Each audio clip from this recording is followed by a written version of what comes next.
1968 में एक आदमी ने अपनी पूरी 2 महीने की सैलरी जोड़कर एक फिलिप्स का रेडियो खरीदा था, लेकिन शायद उसने भी नहीं सोचा होगा कि करीब 58 साल बाद वो रेडियो आज भी चलेगा और इतने सालों में उसे सिर्फ 2 बार सर्विस की जरूरत पड़ेगी। इसी तरह किसी के घर का बल्ब, किसी का पुराना ग्रामोफोन तो किसी का मिक्सर सालों से चल रहा है। मतलब फिलिप्स सिर्फ एक ब्रांड नहीं बल्कि पूरी जनरेशन का भरोसा बन चुका है। लेकिन अब मैं आपका दिल तोड़ने जा रहा हूँ, क्योंकि सच ये है कि आज फिलिप्स ज्यादातर चीजें बनाता ही नहीं है, चाहे वो LED बल्ब हो, टीवी हो या फिर किचन में डेली यूज होने वाले मिक्सर और ग्राइंडर। आज फिलिप्स का सिर्फ नाम यूज करके हमें उल्लू बनाया जा रहा है। यहाँ तक कि 2021 में फिलिप्स को अपने ही 1.5 करोड़ से ज्यादा मशीन्स वापस मंगवानी पड़ गई, क्योंकि इनको यूज करने वाले कई सौ लोगों की डेथ्स की रिपोर्ट आ चुकी थी। अब ये पूरा मामला क्या है, इस पर तो हम जल्दी ही आएंगे, लेकिन पूरी स्टोरी को सही से समझने के लिए हमें पहले यह जानना होगा कि आखिर कंपनी ने लोगों के बीच इतना बड़ा भरोसा बनाया कैसे, और फिर उसी भरोसे को कैसे अपने ही हाथों तोड़ दिया।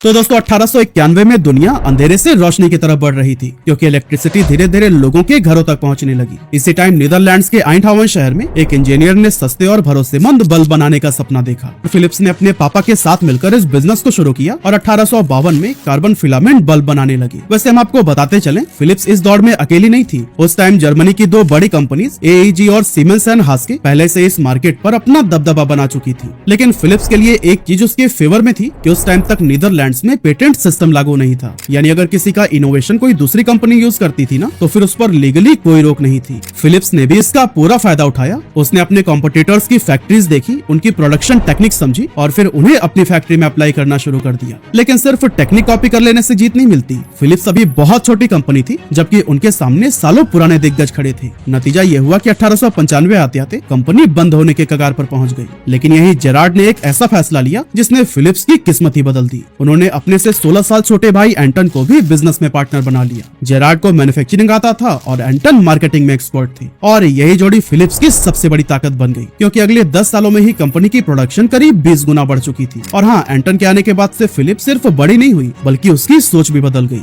कंपनी ने सिर्फ प्रोडक्ट बेचने की बजाय अब नई टेक्नोलॉजीज खुद बनानी शुरू कर दी और 1914 में अपनी खुद की रिसर्च लैब शुरू की। यहीं से एक के बाद एक नए इनोवेशंस आते गए, और देखते ही देखते फिलिप्स सिर्फ बल्ब बनाने वाली कंपनी नहीं बल्कि इलेक्ट्रॉनिक्स की दुनिया का सबसे बड़ा नाम बन गई। 1917 में फिलिप्स ने रेडियो ट्यूब्स बनाना शुरू किया, और जब कंपनी को यह टेक्निक खुद बनाने आ गई तो उसने 1927 में अपना खुद का रेडियो सेट भी बना दिया। और फिर महज 6 सालों में ही फिलिप्स दुनिया की सबसे बड़ी रेडियो बनाने वाली कंपनी बन चुकी थी। लेकिन दोस्तों, फिलिप्स की कहानी सिर्फ रेडियो या बल्ब बनाने तक सीमित नहीं रही। इसी रिसर्च लैब से 1939 में एक ऐसा इनोवेशन निकला जिसका असर आज भी हमारी डेली लाइफ में दिखता है। फिलिप्स का पहला इलेक्ट्रिक सेवर। इस प्रोजेक्ट की जिम्मेदारी फिलिप्स के इंजीनियर अलेक्जेंडर के पास में थी, जो अक्सर साइकिल के डायनेमो को देखते रहते। अरे भाई, वही छोटा सा डिवाइस जो टायर के साथ घूमकर रात में साइकिल के लाइट के लिए बिजली बनाता था। उन्हें यहीं से आइडिया आया कि अगर यही घूमने वाला मैकेनिज्म इलेक्ट्रिक शेवर में भी यूज किया जाए तो शेविंग पहले से ज्यादा आसान और सुरक्षित हो जाएगी। उन्होंने शेवर के ऊपर बिल्कुल छल्ली जैसा मेटल प्लेट लगा दिया, और अब दाढ़ी के बाल उस होल के अंदर चले जाते थे, लेकिन स्किन बाहर ही सेफ रहती थी। इसलिए नीचे घूमता हुआ ब्लेड बाल तो काट देता था, लेकिन स्किन तक नहीं पहुंच पाता। और बस इसी आइडिया से 1939 में दुनिया का पहला रोटरी इलेक्ट्रिक शेवर बना, जिसे फिलिप्स ने फिलिशेव का नाम दिया।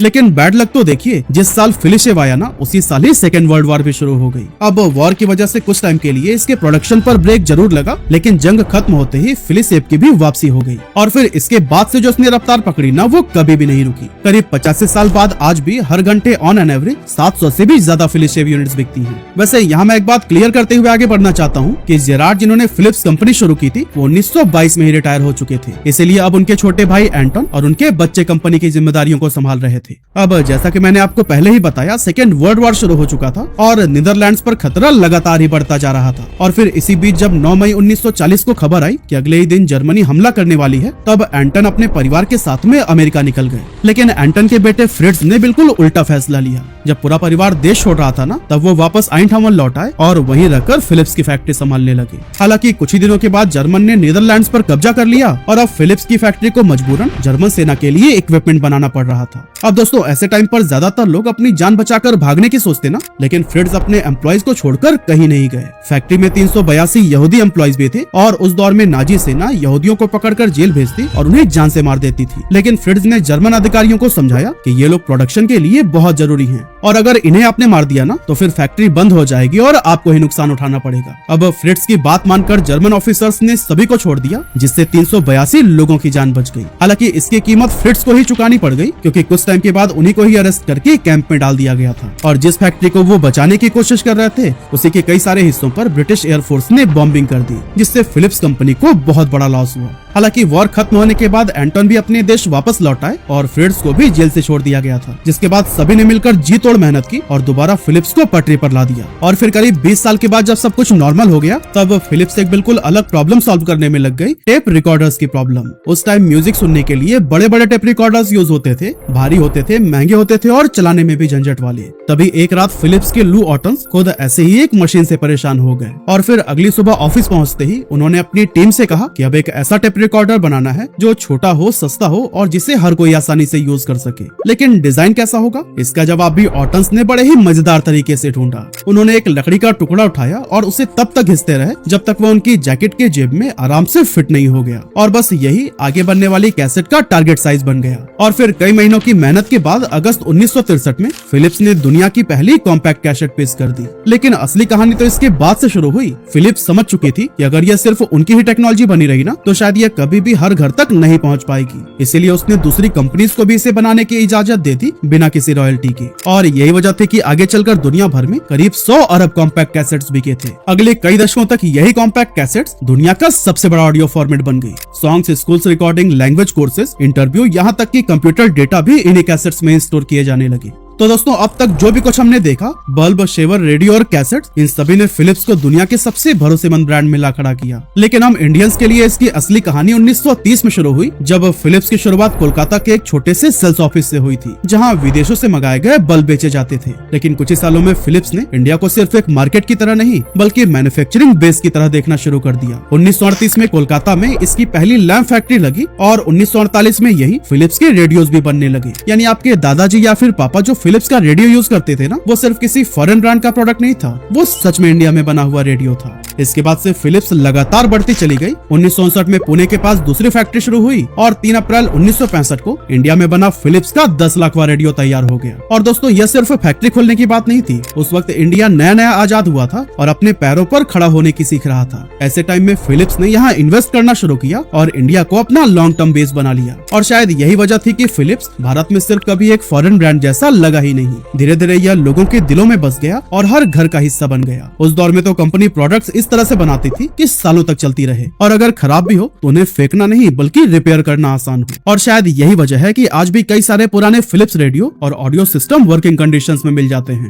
लेकिन दोस्तों फिलिप्स की सबसे बड़ी ताकत नए प्रोडक्ट्स बनाना नहीं था, बल्कि उसकी असली ताकत थी दुनिया को एक नया स्टैंडर्ड देना। और इसका सबसे बड़ा एग्जाम्पल कुछ साल बाद ही देखने को मिला। कैसेट्स के बाद से लू ऑटन्स एक नई प्रॉब्लम पर काम कर रहे थे और इस बार आवाज को टेप पर नहीं बल्कि एक चमकती हुई डिस्क पर लेजर की मदद से स्टोर करने का आइडिया था। लेकिन एक दिक्कत थी, फिलिप्स को डिस्क बनाने तो आता था लेकिन आवाज को सही तरीके से डिजिटल कोड में बदलना नहीं। दूसरी तरफ जापान की कंपनी सोनी के पास डिजिटल ऑडियो का लंबा एक्सपीरियंस था लेकिन डिस्क बनाने की टेक्नोलॉजी नहीं थी। अब जब फिजिकल डिस्क पूरी तरह से तैयार थी तब मार्च 1989 में फिलिप्स अपना प्रोटोटाइप लेकर जापान पहुंच गई। अब यहाँ ज्यादातर कंपनीज ने तो इसे सीरियसली नहीं लिया लेकिन सोनी ने इसका फ्यूचर पहचान लिया और फिर कई सारे मीटिंग्स के बाद दोनों एक दूसरे के साथ मिलकर काम करने लगे। और फिर जो कॉम्पैक्ट डिस्क तैयार हुआ ना, उसने तो रिवोल्यूशन ही ला दिया, क्योंकि 2002 आते आते दुनिया की पूरी म्यूजिक इंडस्ट्री में हर 100 में से करीब 96 सेल्स अकेले सीडी की ही थी। यानी इसने कैसेट टेप्स को पूरी तरह से रिप्लेस कर दिया था। और हाँ, उस टाइम सोनी और फिलिप्स ने मिलकर फैसला लिया था कि वह इसी डिजाइन पर सीडी और सीडी प्लेयर बनाने की परमिशन हर कंपनी को दे देंगे। यही वजह है कि टेक्नोलॉजी सोनी और फिलिप्स की अपनी होने के बाद भी हर घर में सीडी प्लेयर पहुंच पाए और हम सभी ने खूब इसका यूज। कामयाबी के कुछ साल के बाद ही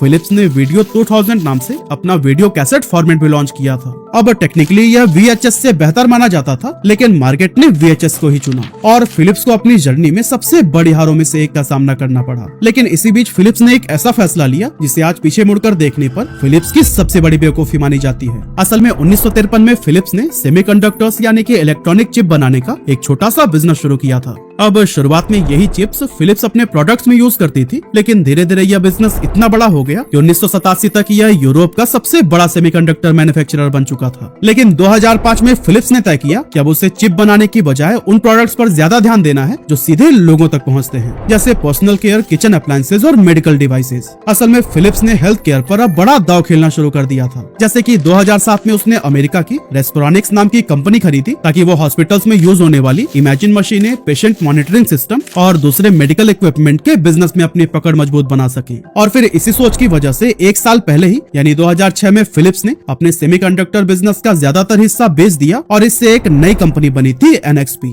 और यही सबसे इंटरेस्टिंग बात निकलकर सामने आती है, आज वही NXP दुनिया की सबसे बड़ी सेमीकंडक्टर कंपनीज में गिनी जाती है। और मजेदार बात सिर्फ इतनी ही नहीं थी, 1984 में फिलिप्स ने ASM इंटरनेशनल के साथ मिलकर ASML नाम की एक नई कंपनी भी शुरू की थी। लेकिन 10 साल के बाद फिलिप्स अपना हिस्सा धीरे धीरे बेचकर पूरी तरह से अलग हो गई। पर पता है, आज वही ASML लिथोग्राफी मशीन्स बनाती है जिसके बिना Apple, Nvidia, AMD, Qualcomm, Intel या TSMC जैसी कंपनीज दुनिया की सबसे एडवांस चिप नहीं बना सकती। लिथोग्राफी मशीन में बेसिकली चिप का मैप बनाया जाता है जिसको चिप प्रिंटर भी कहते हैं। और दोस्तों, यही पैटर्न आगे भी बार बार दिखने वाला था। फिलिप्स एक एक करके अपने सबसे मजबूत बिजनेसेस को अलग करती चली गई ताकि वह बाकी बिजनेसेस पर पूरा फोकस लगा सके। 2011 आते आते फिलिप्स का टीवी बिजनेस भी लगातार घाटे में जा रहा था क्योंकि HD टीवी की सेल्स गिर रही थी। और फिर नतीजा ये हुआ कि उसी साल फिलिप्स ने अपना पूरा टीवी डिवीजन एक हांगकांग की कंपनी TPV टेक्नोलॉजी को सौंप दिया। शुरुआत में फिलिप्स ने 30% हिस्सा अपने पास रखा, लेकिन 2014 आते आते वो बचा हुआ हिस्सा भी बेचकर निकल गया। और आज फिलिप्स टीवी सिर्फ नाम की वजह से फिलिप्स टीवी है, क्योंकि बनाती तो TPV है। इसके अलावा फिलिप्स के ऑडियो वीडियो बिजनेस की स्टोरी में तो अलग ही लेवल का ड्रामा चल रहा था। हालांकि हम उसमें घुसने वाले नहीं हैं, लेकिन बस रिजल्ट आप जान लीजिए कि जिस फिलिप्स के स्पीकर कभी आपके घर के पार्टी में बजते थे, हेडफोन्स जो कॉलेज जाते टाइम आप अपने कानों में लगाए रहते थे, और वो छोटा सा पोर्टेबल रेडियो जो हर सफर में आपके साथ चलता था, वो वाला डिवीजन भी कई सारी कंपनियों के पास इधर उधर जाने के बाद में लास्ट में TPV का ही पार्ट बन गया। इसी तरह से 2016 में लाइटिंग बिजनेस भी अलग होकर सिग्निफाई बन गया और 2021 में mixer grinder, iron, air fryer और कॉफी मेकर जैसे डोमेस्टिक अप्लायंसेस बिजनेस भी हिल हाउस कैपिटल को बेच दिए गए। लेकिन सबसे इंटरेस्टिंग बात तो ये थी कि प्रोडक्ट बदल गए, कंपनीज बदल गई, लेकिन नाम वही रहा, फिलिप्स। मतलब आज अगर आप फिलिप्स का LED बल्ब, टीवी या मिक्सर ग्राइंडर खरीदते हैं तो वो फिलिप्स बनाते ही नहीं है। लेकिन दोस्तों, बिजनेसेस को बेच देना फिलिप्स की सबसे बड़ी गलती नहीं थी। असली झटका लगना तो अभी बाकी ही था, क्योंकि अब पहली बार सवाल उसके प्रोडक्ट पर नहीं बल्कि उस भरोसे पर उठने वाला था जिसे बनाने में उसे 100 साल से भी ज्यादा लगे हुए थे। एक्चुअली 2010 में फिलिप्स को अपनी स्लीप एप्रिया मशीन्स को लेकर पहली कंप्लेन मिली। लोगों का कहना था कि मशीन्स के अंदर लगा फोम टूट रहा है और उसके छोटे छोटे पार्टिकल्स सांस के साथ शरीर में जा रहे हैं। असल में फिलिप्स ने 2007 में अमेरिका की रेस्प्रोनिक्स नाम की कंपनी खरीदी थी। यह तो हमने पहले भी बताया था आपको, क्योंकि उस समय फिलिप्स का मानना था कि फ्यूचर हेल्थ केयर का है, लेकिन आगे चलकर यही एक्विजिशन उसकी सबसे बड़ी मुसीबत बन गई। धीरे धीरे पार्टिकल्स वाली शिकायतें बढ़ने लगी। 2018 तक फिलिप्स के अपने इंजीनियर्स ही कह चुके थे कि यह प्रॉब्लम सच में एग्जिस्ट करती है, लेकिन इसके बावजूद कंपनी ने तुरंत कोई बड़ा कदम नहीं उठाया। अब जब शिकायतें लगातार बढ़ती गई और प्रशासन भी टाइट हो गई, तो फिर जून 2021 में फिलिप्स को अपनी 1.5 करोड़ मशीन्स वापस मंगवानी पड़ गई और अब ज्यादातर लोगों ने इस कंपनी पर ट्रस्ट करना ही छोड़ दिया।